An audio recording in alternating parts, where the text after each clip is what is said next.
नमस्कार दोस्तों, सबसे पहले हम आज आपको दो वीडियो दिखाएंगे।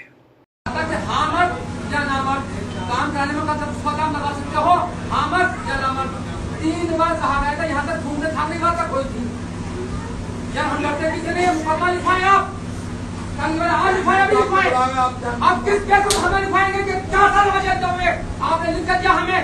हमने 1 साल पहले आपके नगर पालिका गेट बंद किया, आपने हमें लिख कर किया। उसके बाद अगर कोई जाके फिरा, आप कहेंगे शेमित बनते हो। हम आपकी वार्ता को नहीं जानते थे, हम जानते थे बात कर लेते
भाई।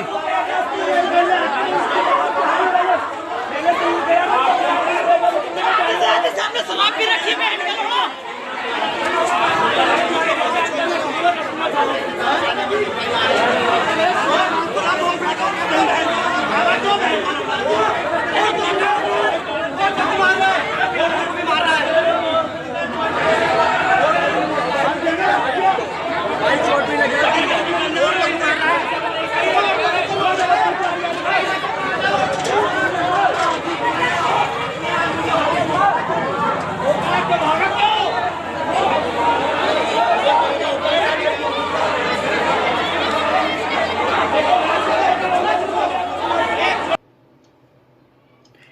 आपने ये वीडियो देखे।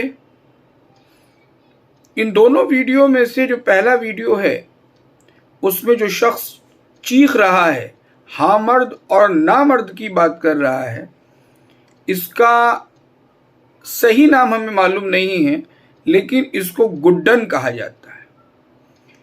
ये मोहल्ला पटियापाड़े के निवासी बताए जाते हैं और श्री इजहार गणेश जी के सुपुत्र बताए जाते हैं। हालांकि हम पुष्टि नहीं करते, जैसा हमें बताया हम वही बात कह रहे हैं। इनके साथ तमाम जो महिलाएं वहां बैठी हैं वो इनके ही मोहल्ले की हैं। ये वार्ड की मेंबरी का चुनाव भी लड़ रहे हैं।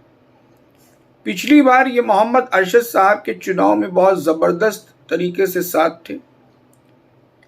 अब जो ये चीख रहे हैं, इनकी चीख और चिल्लाहट का कारण है इनके घर और ये जो तमाम महिलाएं बैठी हैं उनके घरों के आसपास बरसात में गंदा पानी भर जाता है और उस गंदे पानी की निकासी के लिए ये लोग फरियाद लेकर आए हैं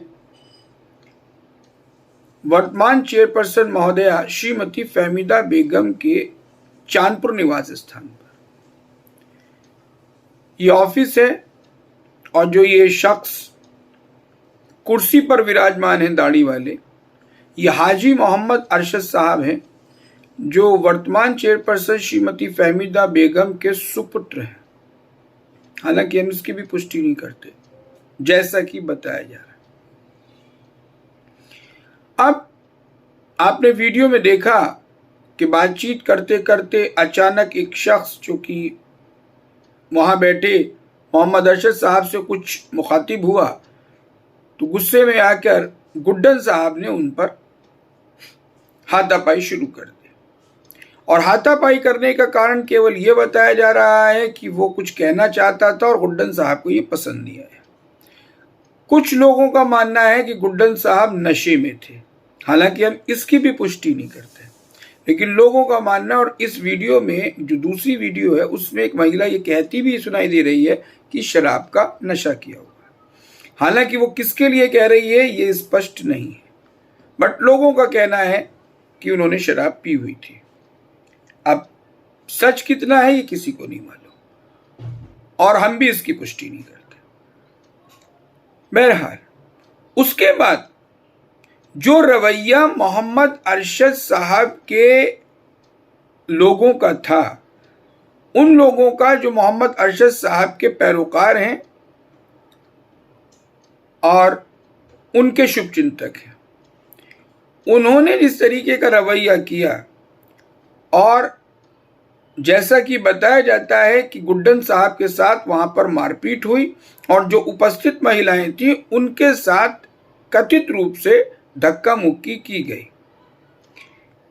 ये मूल बात है। सत्ता का इतना अहंकार, इतना घमंड। कल तक जो लोग एक पूर्व चेयरमैन पर इस बात का आरोप लगाते थे कि वो गुंडा है, माफिया है, बदतमीज है, लुच्चा है, लफंगा है, आवारा है, वो किसी पर भी हाथ उठा देता है, हाथ छोड़ देता है। आज वही लोग खुद हाथापाई कर रहे हैं उस जनता के साथ जो उनके पास फरियाद लेके पहुंची है। किसी के भी घर के बाहर गंदा पानी भरेगा तो क्या उसको मजा आएगा? क्या वो उसमें नहाएगा? क्या वो उसमें नावे तैराएगा? जाहिर बात है वो उसे वहां से निकालने का प्रयास करेगा और ये जिम्मेदारी शहर की नगर पालिका परिषद की होती है और नगर पालिका परिषद में जो जनता का प्रतिनिधि बैठा है वो चेयरपर्सन या चेयरमैन कहलाता है। तो जाहिर है जनता ने जिसे वोट दिया है वो उसी के पास जाएगी। कुछ लोग कह रहे हैं साहब ईओ साहिबा के पास जाना था, एसडीएम साहब के पास जाना था। अरे वोट ना एसडीएम साहब को दिया गया था ना ईओ साहिबा को दिया गया था। वोट जो दिया गया था वो चेयरपर्सन श्रीमती फहमीदा बेगम को दिया गया था और वोट मांगने वालों में उनके सुपुत्र मोहम्मद अरशद सबसे आगे थे, जो उस समय वहां पर हाजी जी बैठे हुए थे, यानी हाजी मोहम्मद अरशद। एक तो हज करके आए, धार्मिक कार्य करके आए। हज करने के बाद तो आदमी सारे गुनाह भूल जाता है, सारी बदतमीजियां, गुंडागर्दी, झूठ, फरेब सब उसका छूट जाता है, जैसे हमारे यहां तीर्थ यात्रा करने के बाद। लेकिन यहां तो उल्टा हो रहा है। आप जनता के साथ मारपीट करा रहे हैं। क्यों? आपके पास फोन है, आप शहर के जिम्मेदार व्यक्ति हैं, आप नगर सेविका के सुपुत्र हैं।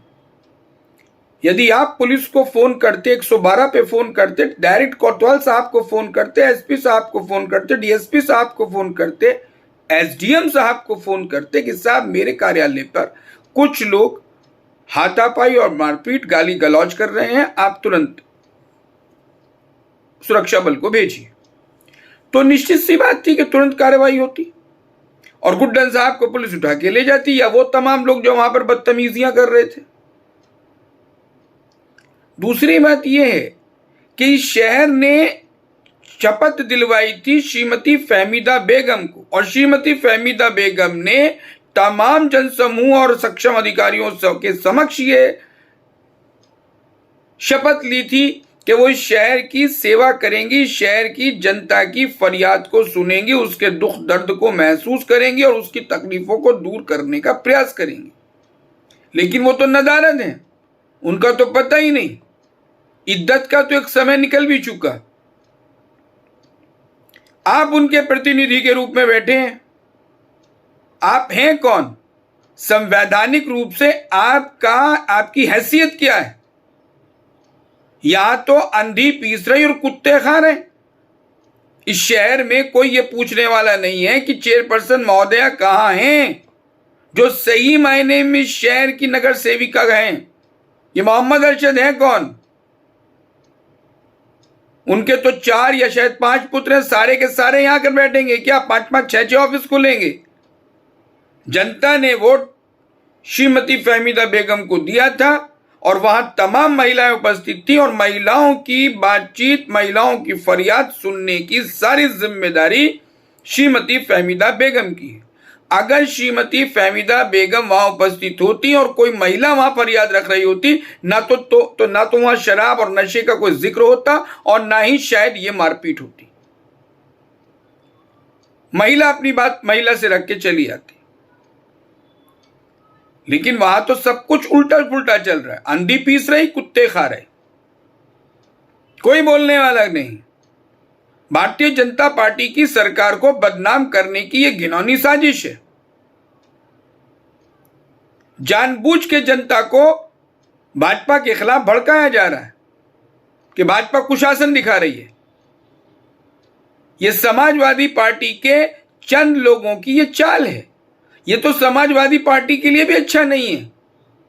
इससे समाजवादी पार्टी की भी छवि खराब होती है।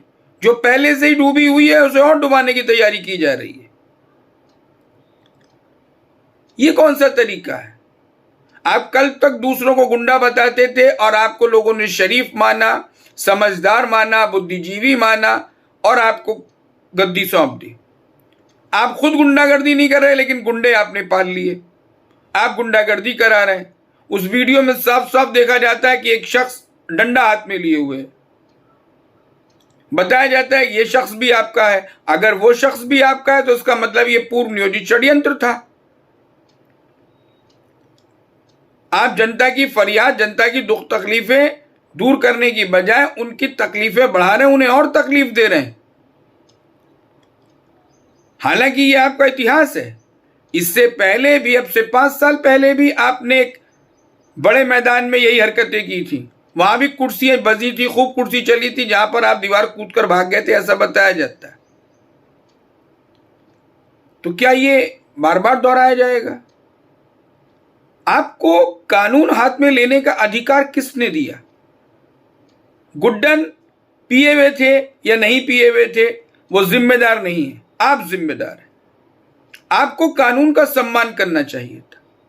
आपने कानून हाथ में लेके कानून का अपमान किया। दुनिया की कोई भी अदालत इस बात को नहीं मानेगी कि एक चेयरपर्सन महोदय के यहां पर किसी भी जनता के व्यक्ति पर हाथ उठाया जाए, उसके साथ मारपीट और गाली गलौज की जाए, वो भी तब जबकि वहां पर महिलाएं उपस्थित हों। क्योंकि कानून हाथ में लेने का अधिकार आपको नहीं है। आपके साथ कानून खड़ा है, आपको कानून का उपयोग करना चाहिए था।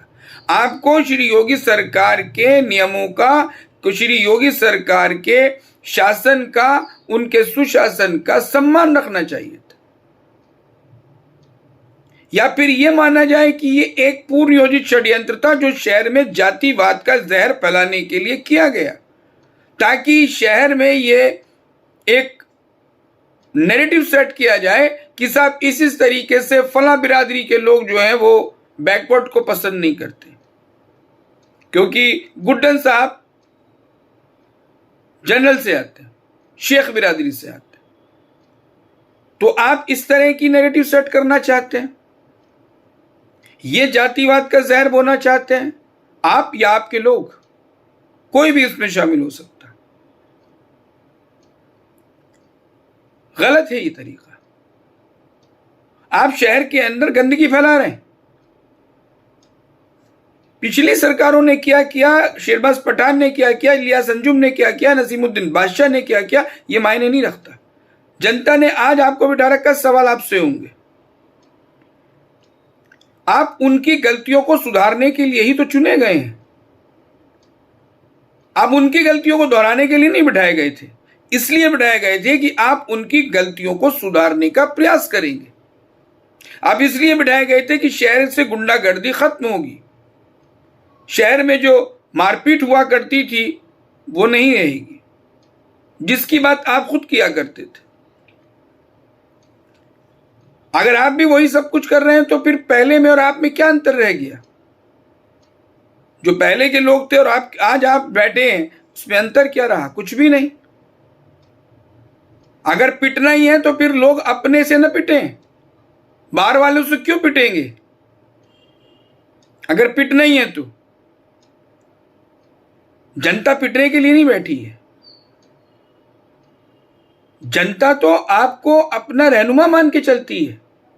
ये आप रहनुमाई कर रहे हैं। अहंकार, इतना अहंकार।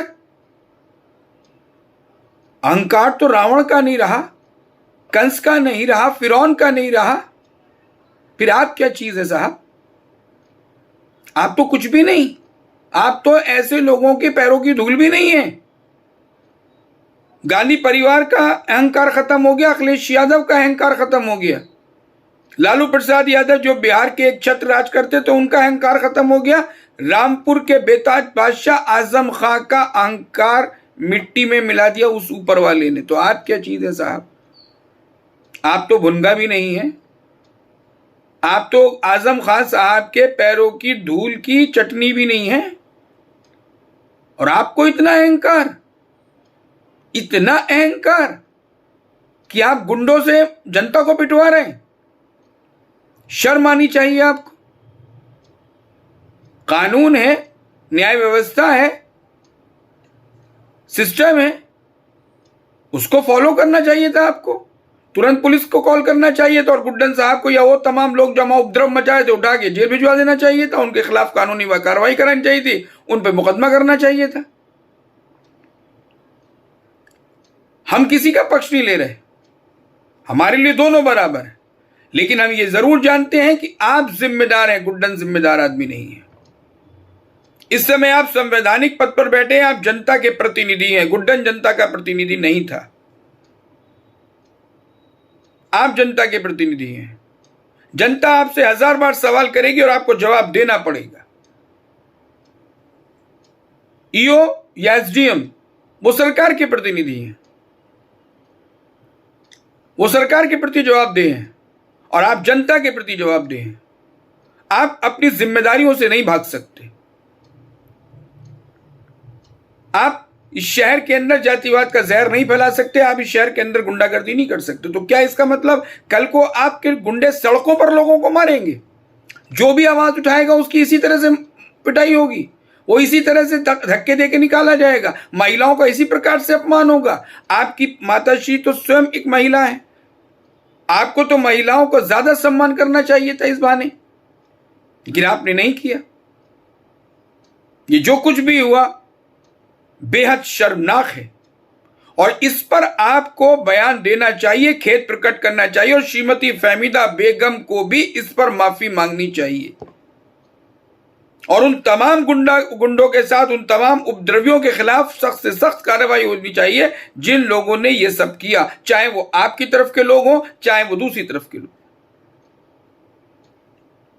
श्री योगी आदित्यनाथ की सरकार को बदनाम करने का ये षड्यंत्र आपको बहुत भारी पड़ने वाला है।